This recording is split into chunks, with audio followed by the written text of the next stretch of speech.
så måske en Silkeborg kontra Ulrik Petersen. Idi Alkak ind om kanten af straffeltet.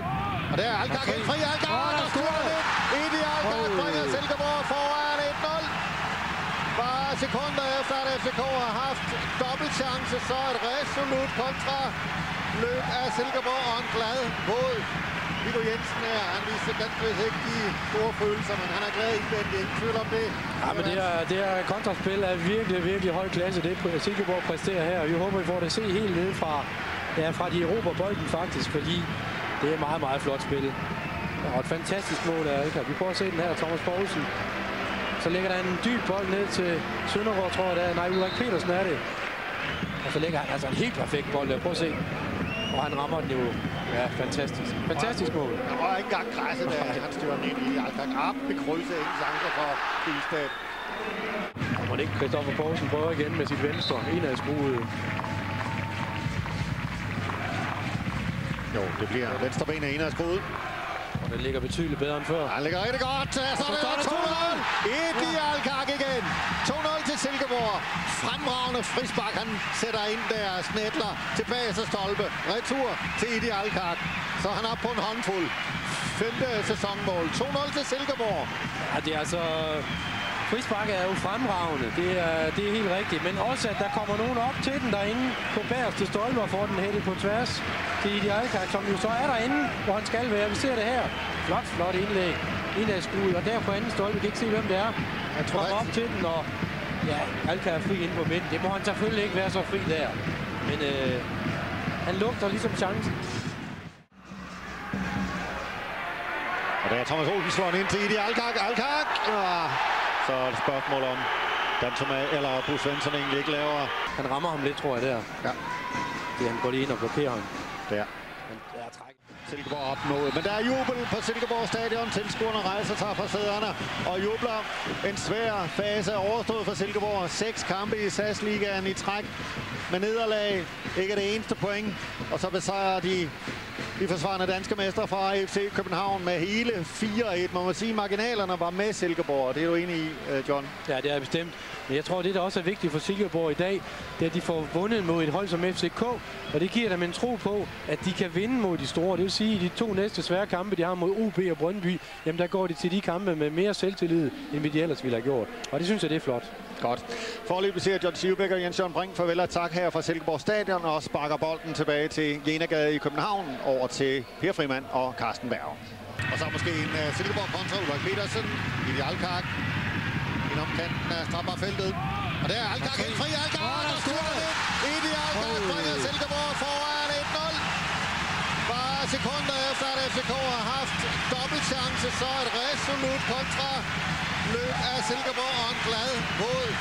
Viggo Jensen her, han viser ganske ikke de store følelser, men han er glad indvendigt, ingen tvivl om det. Ja, men det her kontraspil er virkelig høj klasse, det Silkeborg præsterer her. Fantastisk mål. Der var ikke engang som om vi ikke får vand nok, så får FCK altså vand koldt vand i hovedet her. Og den ligger betydeligt bedre end før. Han ligger rigtig godt. Så er det 2-0. Idi Alkak igen. 2-0 til Silkeborg. Fremragende frispark. Han sætter ind der. Snedler tilbage. Retur til Idi Alkak. Så han er på en håndfuld. 5. sæsonmål. 2-0 til Silkeborg. Ja, det er altså... Frisparket er jo fremragende. Det er helt rigtigt. Men også, at der kommer nogen op til den derinde på bagerste stolpe og får den hættet på tværs. Peter Møller forsøger at banke noget gejst ind i spillerne her. Sine kammerater.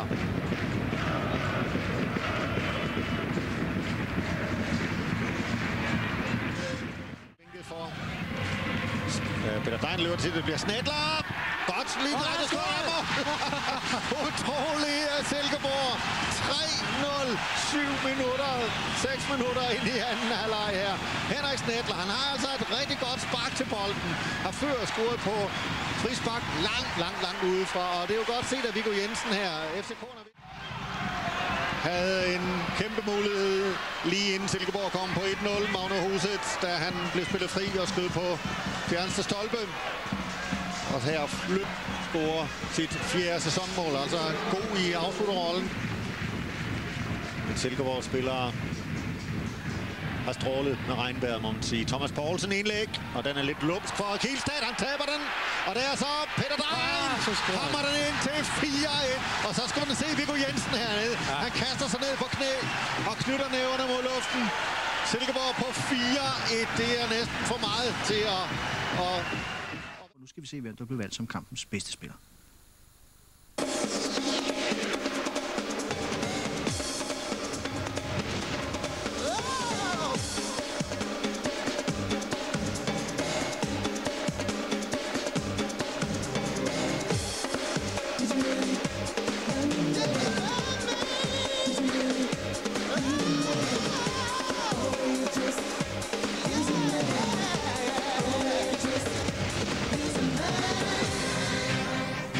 Tillykke med de 2 mål og sejren i dag. Vi har kåret til kampens bedste spiller. Et mål kommer altid belejligt, men jeres første mål i dag, var det ikke på det bedst tænkelige tidspunkt, det kom? Jo, det var kraftedeme godt mål. Ej, det var dejligt. Vi kunne komme bagud, ikke? De har en på stolpen, ikke? Og har nogle muligheder. Så får et perfekt indlæg, ikke? Og så er det 1-0. Hvordan er det at stå med en sejr her efter 7 nederlag i træk? Det er kraftedeme dejligt. Undskyld, jeg siger det sådan, men det er dejligt. Jeg liver af posen her for Idealkak over på... Men Silkeborg ville det anderledes i dag. Der er kun spillet 5 minutter, da hjemmeholdet får en drømmestart. Mohamed Akinci på kontra. En flot aflevering til Idealkak, som viser sin klasse med sit første sæsonmål. Silkeborg kommer overraskende foran 1-0.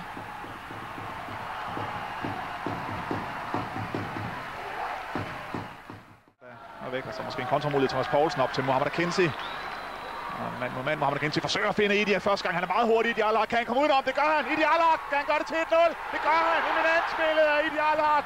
Fremragende start af Silkeborg. Og det er altså Idi Alhaq, som scorer sit første mål, siden han er tilbage. Glimrende for Idi Alhaq. Spillet 4 kampe i år efter et lang tid skadet, og så scorer han altså sin første scoring i denne her sæson.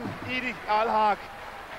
En scoring nummer 31 i alt for Silkeborg i hans Silkeborg-tid. Og der viser han altså lidt af det, han kan i Alhaq. Han er meget, meget hurtig. Han måske manglet lidt i de første par kampe, efter han har været tilbage. Men ja, i mangler bedre, kan man næsten sige. Så har man altså brugt Idi Alhaq, og god aflevering også for Mohamed Akinci ind til Idi Alhaq. Og altså stensikker scoring. Selvom det er meget tæt på, at forsvarsspilleren kommer ned og får blokeret. Og altså en drømmestart for Silkeborg, må man sige. Efter blot til Søren Petersen. Idealkak. Han har ikke nogen at spille der på prøve selv. Det gør han også godt af Idealkak, og så skal han have frispark. Jeg synes også, der skal være advarsel til Tobias Gran for den der. I hvert fald stort frispark. For mig uforståeligt, at Knud Stadsgaard, lad os prøve at se den her. Han er ved at slippe helt fri faktisk, og har en medspiller med. Og frispark. Samtidig med, at Silkeborg går klar til udskiftning.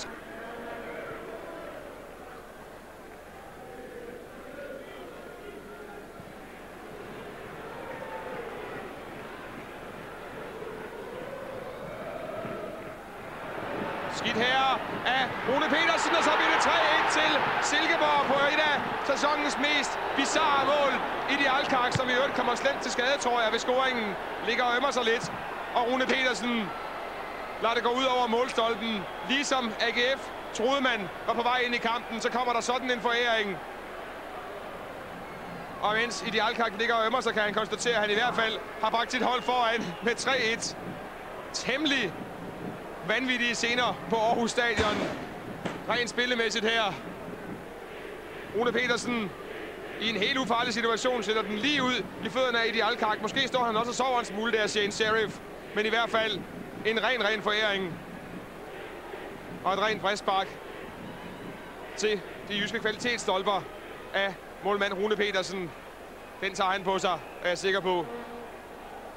Og jeg er bange for, på Rune Petersens vegne, at han kan komme til at tabe kampen for sit hold på den her, hvor målscorer Idealkak er oppe igen efter sammenstødet med AGF's Shane Sheriff. Og 3-1 altså til Silkeborg.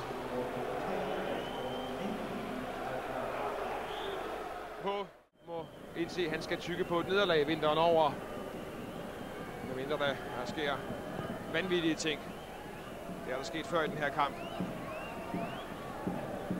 Bertel Laskov, og så ikke mere fodbold på Aarhus Stadion i dag, eller i år for den sags skyld.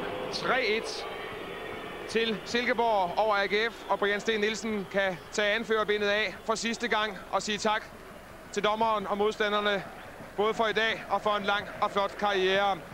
Det var ikke det punktum, han havde ønsket sig. Det er nu kun en meget lille plet på en stor karriere. Men Silkeborg var bedst på dagen og vinder fortjent 3-1 i Aarhus.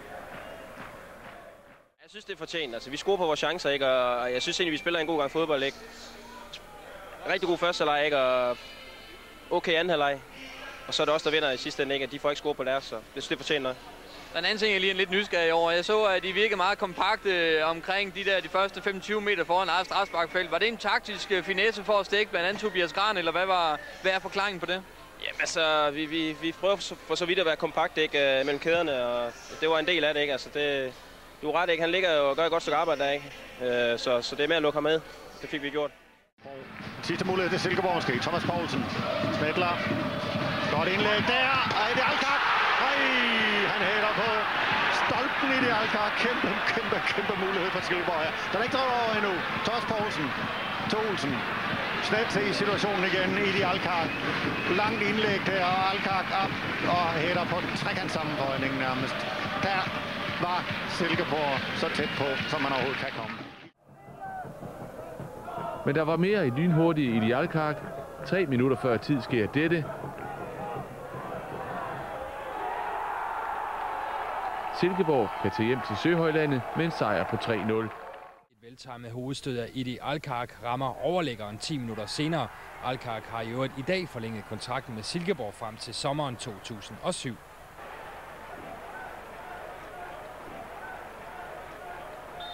Idi Alkak får også anden halvlejs første chance i det første minut. Francis Dicos tackling koster ham resten af kampen, og da bakken Allan Olsen også blev skadet lidt senere, var det svært at se, hvordan FC Nordsjælland skulle få bare et lille point med hjem.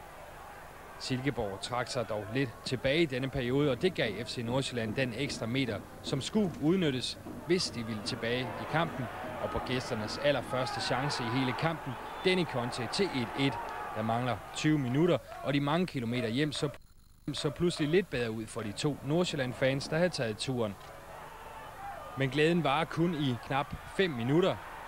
Idi Alkak sørger for, at Silkeborg trods alt får en fortjent sejr, mens FC Nordsjælland nu ikke har vundet i 11 kampe i træk i SAS-ligaen.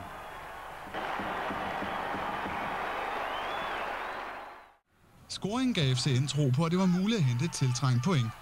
Men glæden varede kort. Blot 7 minutter efter udligningen viser Silkeborg, at dødboldet potentielt er døden for nordsjællænderne.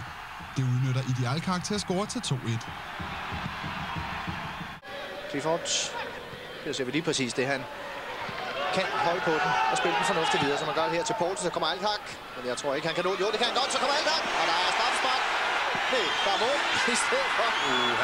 Følger godt op der, og vi kommer ikke uden, at Karim Sasa fejlvurderer den der. Og det sjove ved det er, Carsten, før kampen, der vender de banen, og den sutter altså i græsset. Den snyder ham simpelthen, fordi den sutter i græsset. Så han vil nok gerne have slukket for vandingsanlægget næste gang. Og her kan vi se, at der er ikke skyggen af offside på afleveringen. God aflevering i øvrigt fra Thomas Poulsen. Der kan man se, at bolden simpelthen har for meget fart på, den shooter fra ham. Og han laver så først straffespark, men så er han lynhurtigt op og sparker den ind. Og noget af det, som Silkeborg har købt Alkak for, det er lige præcis den der aggressivitet, som vi ser her over for Karim Sasa. Og vi må nok æde vores ord igen, for selvfølgelig har du ret i, at han bliver totalt snydt af banen. Der blev vandet meget sent. Ja, det gjorde der altså. Usædvanligt sent. Ja. Andet mål, han scorer for sin nye klub. Bedre start kan man selvfølgelig ikke få. Han har ikke spillet